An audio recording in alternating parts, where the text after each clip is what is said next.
Alors aujourd'hui, c'est une rencontre que nous organisons pour faire rencontrer les entreprises technologiques tunisiennes avec les acteurs du secteur agricole sénégalais.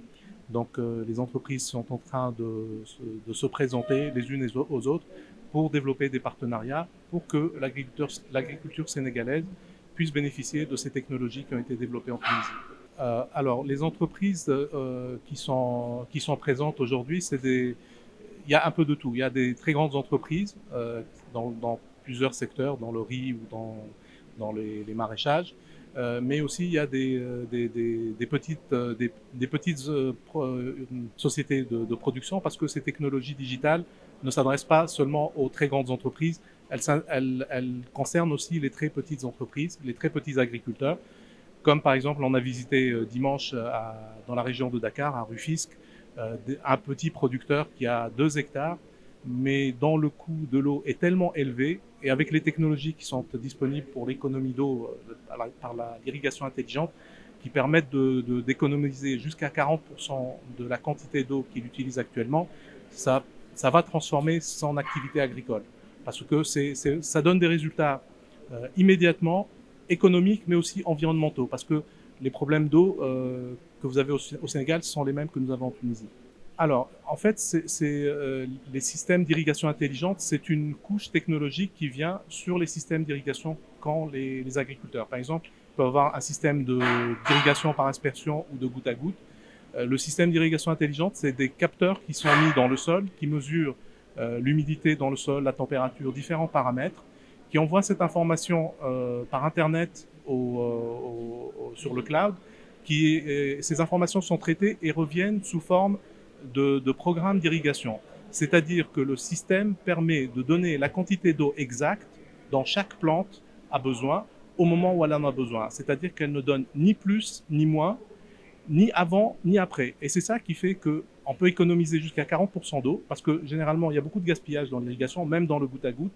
Mais surtout, ça permet aussi d'augmenter les rendements, parce que quand on donne la quantité d'eau qu'il faut au moment où il faut, c'est comme pour un bébé, si on lui donne à manger quand il veut, quand il en a besoin. Oui, bien sûr, ça fonctionne sur tous les systèmes, parce qu'il suffit d'avoir un système d'irrigation et le programme d'irrigation qui est proposé par l'irrigation intelligente, c'est ça qui permet de faire ces économies d'eau.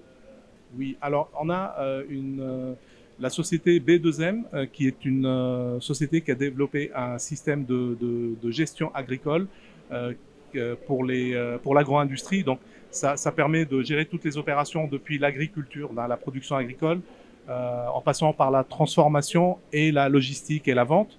Nous avons la société iFarming qui a développé une solution d'irrigation intelligente. Nous avons la société BWS qui a développé une solution de gestion de la chaîne de froid. Nous avons la société Ezaera qui a développé un ERP, donc un logiciel de gestion des exploitations agricoles. Et nous avons la société Smart Farm qui a développé un autre système d'irrigation intelligente. Et donc, vraiment des entreprises qui sont complémentaires et qui travaillent ensemble déjà. Le projet est financé par un programme en Tunisie qui s'appelle Innovi. C'est un programme qui est financé par l'Union européenne et l'objectif c'est de contribuer au développement de l'écosystème entrepreneurial tunisien. Donc c'est ça le programme qui finance cette activité ici.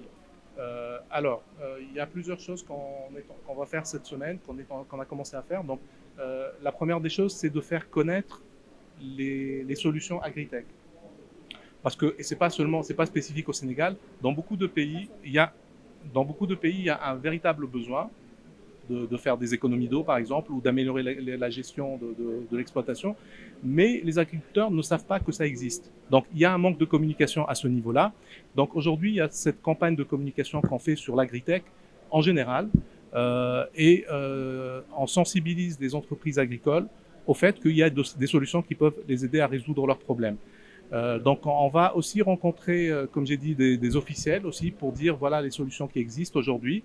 La troisième chose, c'est qu'on veut développer des partenariats entre ces entreprises qui sont là et les autres, les entreprises technologiques, et leurs contreparties sénégalaises, c'est-à-dire les startups sénégalaises qui sont soit dans le domaine de l'agritech, donc qui ont des solutions équivalentes, complémentaires, ou dans d'autres secteurs comme la fintech, parce que le Sénégal a une bonne, les startups sénégalaises ont une bonne expertise dans le mobile payment par exemple, que les startups tunisiennes de l'agritech n'ont pas. Donc c'est là qu'on peut bâtir des partenariats gagnant-gagnant entre les startups sénégalaises et les entreprises tunisiennes.